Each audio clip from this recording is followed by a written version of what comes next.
ایک بہت ہی عجیب سی بات ہے نا، مطلب 1970 کی ایک رات ایک جرمن نوجوان جس کا نام الرچ ٹولے تھا، وہ اپنے کمرے میں شدید ڈپریشن کا شکار تھا۔ جی ہاں، 29 سال کی عمر تھی اس کی۔ بالکل، اور اس کے ذہن میں صرف ایک ہی جملہ بار بار گونج رہا تھا کہ میں خود کو مزید برداشت نہیں کر سکتا۔ لیکن پھر اچانک مایوسی کے اس عروج پر ایک چونکا دینے والا سوال پیدا ہوا۔ اور وہ سوال واقعی انسانی نفسیات کی بنیاد ہلا دینے والا تھا۔ ہاں، اس نے سوچا کہ اگر میں خود کو برداشت نہیں کر سکتا تو کیا اس کا مطلب یہ ہے کہ یہاں ایک نہیں بلکہ دو لوگ موجود ہیں؟ ارے واہ، یہ تو بڑی گہری بات ہے۔ یعنی ایک وہ میں جو سوچ رہا ہے اور دوسرا وہ خود جس کو برداشت کیا جا رہا ہے۔ بالکل یہی بات، اور اس ایک سوال نے اس شخص کی پوری زندگی بدل دی، یہاں تک کہ اس نے اپنا نام الرچ سے بدل کر ایک ہارٹ رکھ لیا اور دنیا کو لمحہ موجود کی طاقت، یا جسے دی پاور آف ناؤ کہتے ہیں، اس کا فلسفہ دیا۔ آج کی اس گہری تحقیق کا مقصد بھی اسی الجھی ہوئی ڈور کو سلجھانا ہے۔ یعنی انسان کے اندر چلنے والا یہ شور اور یہ ماضی کا پچھتاوا اور مستقبل کا خوف۔ جی، اور یہ بھی کھوجنا ہے کہ جب کوئی شخص اس اندرونی سچائی کو پا لیتا ہے تو وہ اسے ایک بہترین کہانی کی شکل میں دنیا تک کیسے پہنچاتا ہے، خاص طور پر آج کے اس دور میں جہاں مصنوعی ذہانت ہر چیز پر حاوی ہو رہی ہے۔ کیا کوئی مشین کبھی اس روح کو، اس لمحہ موجود کو سمجھ سکتی ہے؟ چلیں اس کو ذرا کھول کر دیکھتے ہیں۔ یہ واقعی انسانی شعور کا ایک حیرت انگیز پہلو ہے۔ ایک ہارٹ ٹولے کی اس رات کی کشمکش کو اگر ہم گہرائی سے سمجھیں تو وہ کوئی عام ذہنی دباؤ نہیں تھا۔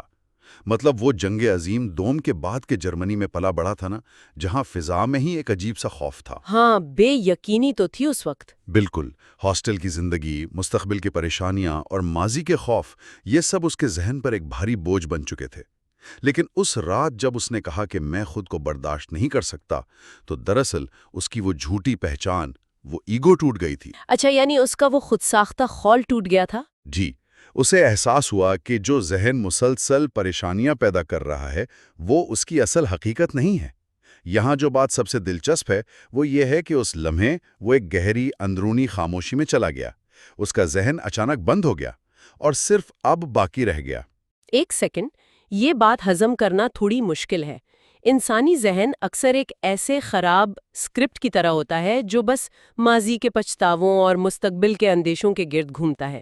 ہاں، یہ تو عام انسان کا المیہ ہے۔ تو اگر کتاب کا یہ بنیادی تصور مان لیا جائے کہ وقت ایک وہم ہے اور انسان کو صرف حال میں جینا چاہیے، تو کیا یہ غیر حقیقت پسندانہ نہیں ہے؟ مطلب کل جو بجلی کا بل دینا ہے یا جو پیسے بچانے ہیں، ان کی فکر کیسے نہ کی جائے؟ یہ وہ سب سے بڑی الجھن ہے جس کا شکار لوگ ہوتے ہیں۔ وقت کا وہم ہونے کا مطلب یہ نہیں کہ گھڑی چلنا بند ہو گئی ہے، اسے لسانیات کے زاویے سے سمجھتے ہیں۔ آج کے ذرائع میں عربی گرامر کی ایک بڑی کمال کی مثال دی گئی ہے۔ ارے، زبان اور گرامر کی مثال؟ وہ کیسے؟ دیکھیں، عربی میں افعال کے بنیادی طور پر دو ہی صیغے ہیں، ایک ماضی اور ایک مضارع۔ ماضی تو وہ ہے جو گزر گیا، صحیح، لیکن مضارع میں حال اور مستقبل دونوں شامل ہوتے ہیں۔ اب سوال یہ ہے کہ قدیم ماہرین نے حال اور مستقبل کو ایک ہی خانے میں کیوں رکھا؟ واقعی یہ تو سوچنے والی بات ہے۔ اس کی وجہ یہ ہے کہ انسان کا ذہن جب بھی مستقبل کا تصور کرتا ہے، وہ دراصل اس لمحے کا تصور کر رہا ہوتا ہے جو ابھی آیا نہیں ہے۔ جب کوئی شخص مستقبل کے لیے دعا مانگتا ہے تو وہ کیا کر رہا ہوتا ہے؟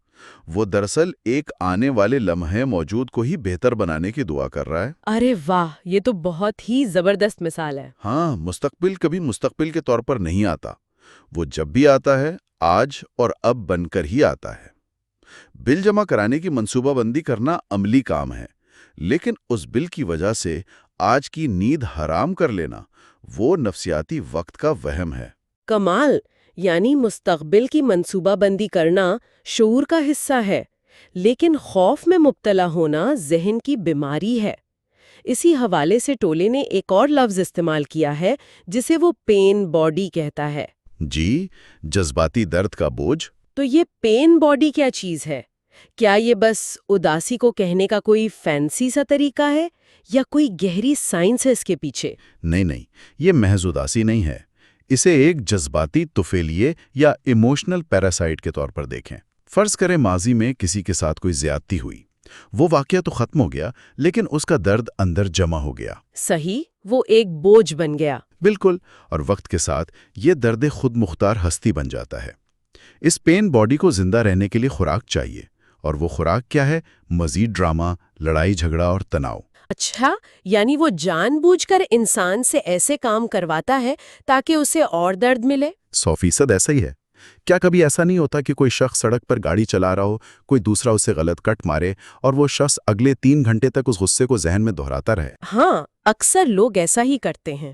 یہ وہ پین باڈی ہے جو انسان کے اعصابی نظام کو ہائی جیک کر لیتا ہے، اور اس سے بچنے کا واحد طریقہ یہ ہے کہ انسان اس غصے کو صرف محسوس کرے۔ جیسے ہی آگاہی کی روشنی اس درد پر پڑتی ہے، وہ پگھلنا شروع ہو جاتا ہے۔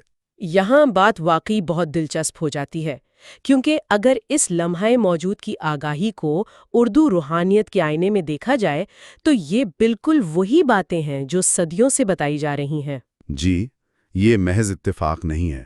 سچائی جہاں سے بھی نکلے، اس کا مرکز ایک ہی ہوتا ہے۔ ذرائع میں اردو روحانیت کے مضامین کا حوالہ دیا گیا ہے۔ 2 تصورات ہیں، ایک ظاہر اور ایک باطن۔ ظاہر مطلب جو نظر آتا ہے، مادی دنیا۔ بالکل، جسم، عہدہ، بینک بیلنس۔ لیکن باطن وہ چھپی بھی حقیقت ہے جس تک رسائی صرف ذہن کو خاموش کرنے سے ملتی ہے۔ لمحے موجود میں رہ کر اندر کی صفائی کرنے کو تصوف میں تزکیہ کہا جاتا ہے۔ تزکیہ یعنی روح کو پاک کرنا۔ جی، روح پر سے حسد، کینہ اور منفی چیزوں کا زنگ اتارنا، یہ سب پین باڈی کی ہی پیداوار ہوتی ہیں۔ اور وہ جو ایکارٹ ٹولے کا تجربہ تھا جس میں اس کا خود ساختہ میں تباہ ہو گیا تھا، کیا اسے ہم روحانیت میں فنا کا نام نہیں دیتے؟ جی بالکل، فنا کا مطلب مر جانا نہیں ہے، بلکہ اپنی اس جھوٹی انا یا ایگو کا مر جانا ہے جو انسان کو دنیا سے الگ محسوس کراتی ہے۔ اور پھر بقا کا مقام آتا ہے نا؟ ہاں، جب انسان فنا کے مرحلے سے گزرتا ہے تو اسے بقا حاصل ہوتی ہے، یعنی ایک ایسی سچائی، ایک ذات الہی کے ساتھ جڑ جانا جو کبھی ختم نہیں ہوتی۔ ٹولے کا تجربہ اسی فنا کا ایک نمونہ تھا۔ لیکن ایک سیکنڈ، یہاں میں ایک سوال اٹھانا چاہوں گی۔ اگر کوئی شخص صرف حال میں رہے اور اپنی انا کو فنا کر دے تو کیا وہ دنیاوی معاملات میں سست یا غیر متحرک نہیں ہو جائے گا؟ یہ اعتراض کافی پرانا اور عام ہے۔ ہاں، مطلب اگر مستقبل میں کچھ پانے کی تڑپ ہی نہیں ہے تو صبح بستر سے کیوں اٹھا جائے؟ کیا اس طرح ہتھیار ڈال دینا انسان کو سست نہیں بنا دے گا؟ نہیں، کتاب کے مطابق سرنڈر یا ہتھیار ڈالنے کا مطلب حالات سے ہار ماننا نہیں ہے۔ اس کا مطلب ہے جو ہے اسے دل سے تسلیم کرنا تاکہ اندرونی غصہ ختم ہو۔ اچھا، ذرا اس کی کوئی مثال دیں۔ فرض کریں ایک شخص کی گاڑی کیچڑ میں پھنس گئی ہے۔ اب اگر وہ غصے میں آ کر قسمت کو روتا رہے تو کیا گاڑی نکلے گی؟ ظاہر نہیں نکلے گی۔ سرنڈر کا مطلب ہے یہ تسلیم کرنا کہ ہاں، گاڑی پھنس گئی ہے، یہ لمحہ موجود کی سچائی ہے۔ جب غصہ ہٹ جاتا ہے تو ذہن شفاف ہو جاتا ہے اور انسان بہتر فیصلہ کرتا ہے۔ بات تو منطقی ہے۔ اور ایک اور بات، روحانیت میں ایک جذبہ ہے جسے عشق کہا جاتا ہے۔ عشق کوئی سست چیز نہیں ہے، یہ ایک آگ ہے جو انسان کو متحرک رکھتی ہے۔ جب انا ختم ہوتی ہے تو انسان غصے کے بجائے اسی عشق اور باطنی سکون کے تحت فیصلے کرتا ہے۔ یہ تو ایک زبردست زاویہ ہے۔ مطلب اندر کا سکون انسان کو زیادہ تیز اور بامقصد بنا دیتا ہے۔ خیر، اب تھوڑا اس گفتگو کا رخ موڑتے ہیں۔ جی ضرور۔ فرض کریں شعور بیدار ہو گیا اور انسان حال میں آ گیا۔ اب اس سچائی کو، اس کہانی کو دنیا کے سامنے کیسے پیش کیا جائے، چاہے وہ کوئی پریزنٹیشن ہو یا کوئی اور مواد؟ کیونکہ سچائی کا ہونا ایک بات ہے، اسے بتانا بالکل الگ فن ہے۔ بالکل، اور یہی وہ مقام ہے جہاں باطن کا سفر کہانی سنانے کے فن سے جا ملتا ہے۔ انسان شروع سے کہانیوں کے ذریعے سیکھتا آیا ہے۔ ہمارے ذرائع میں کہانی سنانے کا ایک بہت ہی جدید 3A اصول بیان کیا گیا ہے۔ ہاں، وہ یوٹیوب ویڈیو والا 3A فریم ورک، جس میں پہلا A ہے آتھینٹسٹی یعنی اصلیت، دوسرا ہے ایڈ اے ٹوسٹ مطلب کہانی میں نیا موڑ لانا، اور تیسرا ہے ایم ایٹ رائٹ یعنی درست سامعین کا انتخاب۔ جی، اور اس کی مثال بھی بڑی دلچسپ دی گئی ہے۔ وہ کیرن کی کہانی نا، ذرا تصور کریں، پیر کی صبح ہے، کیرن کام پر جانے کے لیے تیار ہو رہی ہے اور اچانک اس کے ہاتھ سے کافی چھلک کر قمیض پہ گر جاتی ہے۔ اب گھبراہٹ میں وہ سٹور جاتی ہے، نیا ٹاپ لیتی ہے، اور جب ٹرائل روم سے باہر آتی ہے تو اس کے چہرے پر ایک بڑی سی مسکراہٹ ہوتی ہے۔ حالانکہ کافی گرنے کی پریشانی تو ہونی چاہیے تھی۔ بالکل، اور جب اس نے ہفتے کے آخر میں اپنی دوست کو یہ کہانی سنائی تو سارا تناؤ بیان کیا۔ دوست بے چینی سے انتظار کر رہی تھی کہ آخر پریشانی میں مسکرانے کی وجہ کیا تھی۔ یعنی اس نے ٹویسٹ کو آخر تک چھپا کر رکھا۔ جی ہاں، جب دوست سے مزید صبر نہ ہوا تب کیرن نے بتایا کہ وہ ٹاپ دراصل ایک سائز چھوٹا تھا اور وہ اسے بالکل فٹ آ گیا، مطلب کیرن کا وزن کم ہو گیا تھا۔ ارے واہ، یہ تو واقعی زبردست ٹویسٹ تھا۔ یہ سننا تھا کہ دوست کا سارا تجسس جوش میں بدل گیا، وہ ڈائٹ اور ورزش کا پوچھنے لگی۔ اگر ہم اسے بڑی تصویر کے ساتھ جوڑیں تو اس کہانی کی کامیابی کا راز وہ پہلا اصول تھا، یعنی آتھینٹسٹی۔ کیرن کا اس واقعے کے ساتھ حقیقی جذباتی تعلق تھا، یہی باطن کی سچائی ہے۔ اگر باطن نہ جڑا ہو تو کیا ہوتا ہے؟ ماخذ میں ایک شخص کی مثال ہے جس نے محفل میں دوسروں کی نقل کی، کسی اور کی کہانی سنائی، سامعین نے دلچسپی نہیں لی اور اسے شرمندہ ہونا پڑا۔ جب تک جذبہ اصلی نہ ہو کہانی اثر نہیں چھوڑتی۔ یہ بالکل اسکرپٹ رائٹنگ کی ان ٹیکنیکوں جیسا ہے جہاں شروع کے 30 سیکنڈز یعنی ہک سب سے اہم ہوتے ہیں، سارا راز نہیں کھولنا ہوتا۔ جی، اور تجسس کیسے پیدا ہوتا ہے؟ رکاوٹوں سے۔ ہاں، ذرائع میں کچھ حوصلہ افزا اقوال بھی تو ہیں کہ اگر زندہ ہیں تو رکاوٹیں آئیں گی، اور کامیابی کی کوئی لفٹ نہیں ہوتی، سیڑھیاں چڑھنی پڑتی ہیں۔ یہی رکاوٹیں بہترین ٹوسٹ بنتی ہیں۔ اور پھر اسے درست لوگوں کو سنانا بھی ضروری ہے۔ کیرن اگر یہ بات کسی ایسے بندے کو سناتی جسے فٹنس میں دلچسپی نہیں تو کہانی فیل ہو جاتی۔ بالکل صحیح۔ اچھا، اب اس گفتگو کا وہ حصہ شروع ہوتا ہے جو سب سے زیادہ الجھا ہوا ہے، یعنی ہم نے شعور اور باطن کی بات کر لی، لیکن آج کے دور میں ایک نیا معمہ کھڑا ہو گیا ہے اور وہ ہے مصنوعی ذہانت۔ AI یہ تو آج کل ہر جگہ ہے۔ ذرائع میں جو مصنوعی ذہانت پر لکھی گئی گہری نظم ہے نا، وہ کمال کی ہے۔ اس کا مفہوم کچھ یوں ہے کہ مشین جال بنتی ہے، خداؤں جیسی شائستگی سے بات کرتی ہے، لیکن اس کے چہرے پر آنسو نہیں ہوتے۔ یعنی وہ صرف ایک نقل ہے۔ جی، وہ انسان کے ذہن اور روح کی صرف ہو بہو نقل اتارتی ہے۔ وہ دیوتاؤں جیسی زبان بولتی تو ہے مگر اندر سے خالی ہے۔ اس سے ایک اہم سوال پیدا ہوتا ہے۔ AI دراصل اس بیمار ذہن کی سب سے بڑی مثال ہے جس کے نقصانات ایک ہاتھ ٹولے نے گنوائے ہیں۔ بیمار ذہن؟ وہ کیسے؟ دیکھیں نا، AI کے پاس کوئی لمحہ موجود ہے ہی نہیں۔ وہ صرف ماضی کے ڈیٹا سے سیکھتی ہے اور مستقبل کی پیشگوئی کرتی ہے۔ اس کے پاس کوئی شعور نہیں ہے۔ نظم میں ہے نا کہ وہ ٹیڑھی لکیروں سے نقشے بناتی ہے، یعنی وہ الگوریتھمز پر چلتی ہے۔ ہاں، وہ ڈیٹا کو پروسیس کرتی ہے، لیکن اس کے پاس حقیقی احساس یا وہ روحانی والا عشق نہیں ہے۔